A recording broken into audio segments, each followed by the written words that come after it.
ये आवाजें, ये धुनें हम सब ने सुनी है ना? घर में अक्सर गूंजती रहती हैं। लेकिन क्या कभी हमने सोचा है कि ये सिर्फ बच्चों के मन बहलाने की चीजें हैं या फिर इनके पीछे कोई गहरा मतलब छुपा है? आज हम इन्हीं आम सी लगने वाली धुनों के पीछे के पूरे एजुकेशनल डिजाइन को समझने की कोशिश करेंगे। पहली बार सुनने में ये सब बड़ा अजीब और बिना किसी मतलब का लगता है। मतलब पहले ABC, फिर अचानक बत्तख की आवाज और फिर कोई धमाका। आखिर ये चल क्या रहा है? और यहीं पे आज का हमारा बड़ा सवाल आता है, क्या ये वाकई सिर्फ बच्चों का खेल है या फिर ये गाने असल में दिमाग के विकास के लिए बहुत सोच समझकर बनाए गए टूल्स हैं? चलिए इसी की तह तक चलते हैं। तो शुरुआत करते हैं सबसे बेसिक चीज से, रटना। और इसे समझने के लिए वर्णमाला के गीत से बेहतर कुछ भी नहीं।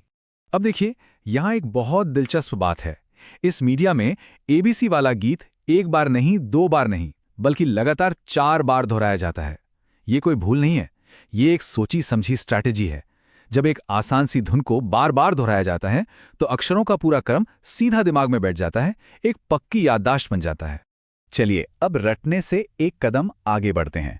अब देखते हैं कि कैसे कहानियों का इस्तेमाल करके मैथ्स जैसी मुश्किल चीजों को बच्चों के लिए आसान बनाया जाता है। वो 5 लिटिल डक्स वाली कविता तो सबको याद होगी।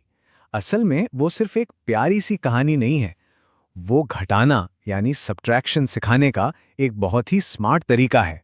कहानी की शुरुआत होती है 5 बत्तखों से। और फिर जैसे ही माँ बत्तख उन्हें बुलाती हैं, उनमें से एक कम हो जाती है। ये कहानी के अंदर घटाने का पहला स्टेप है। तो नतीजा क्या हुआ? अब बची सिर्फ 4। इस तरह कहानी के साथ साथ दिमाग में ये तस्वीर भी बैठ जाती है कि 5 में से एक गया तो 4 बचते हैं। और ये देखिए पूरी प्रक्रिया। गाने की हर लाइन के साथ एक एक करके बत्तख कम होती जाती है। ये कहानी बच्चे को 5 से लेके 0 तक का सफर बड़ी आसानी से करा देती है। मतलब एक पूरी मैथमेटिकल प्रोसेस को खेल खेल में सिखा दिया जाता है। बिल्कुल इसी तरह लंदन ब्रिज जैसे दूसरे गाने भी हैं। ये भी कहानियों का इस्तेमाल करते हैं, कारण और असर जैसी चीजों को या फिर पुरानी घटनाओं को बहुत ही आसान तरीके से समझाने के लिए। अच्छा, अब सीखने का एक और मजेदार तरीका देखते हैं।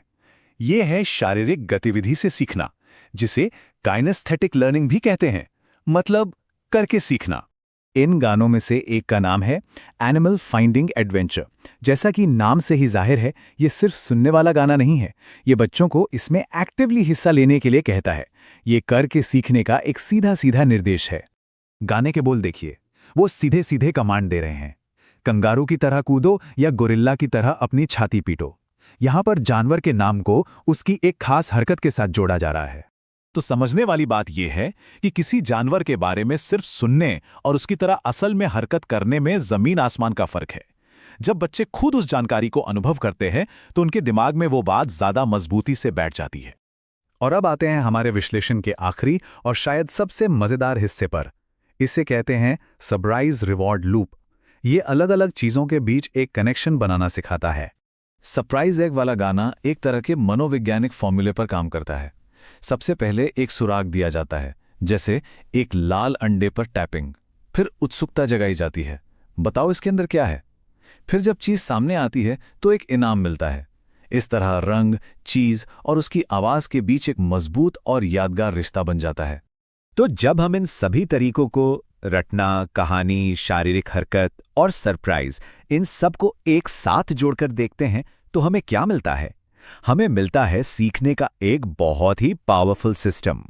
ये जो गानों का पूरा कलेक्शन है, ये सिर्फ एंटरटेनमेंट नहीं है, इसे कहते हैं मल्टी सेंसरी लर्निंग टूल। मतलब सीखने का एक ऐसा तरीका जो एक ही समय पर देखने, सुनने और महसूस करने जैसी कई इंद्रियों का इस्तेमाल करता है। इससे जानकारी दिमाग में कई अलग अलग रास्तों से जाकर स्टोर होती है। तो अगर हम संक्षेप में कहें तो इन सीधे साधे लगने वाले गानों के पीछे एक पूरा एजुकेशनल टूल किट काम कर रहा है। दोहराव से याददाश्त पक्की होती है, कहानी से कॉन्सेप्ट समझ में आते हैं, नकल करने से नए शब्द सीखे जाते हैं और उत्सुकता से चीजों के बीच कनेक्शन बनता है। ये सब मिलकर सीखने का एक जबरदस्त अनुभव तैयार करते हैं। और ये सब हमें एक बहुत बड़े सवाल पर लाकर छोड़ देता है। जैसे जैसे सीखना खेल के मैदानों से निकलकर इन डिजिटल प्लेलिस्ट में शिफ्ट हो रहा है, तो कौन से नए स्किल्स तैयार हो रहे हैं? और साथ ही ये भी सोचना जरूरी है कि इस पूरी प्रक्रिया में कहीं कुछ जरूरी चीजें पीछे तो नहीं छूट रही।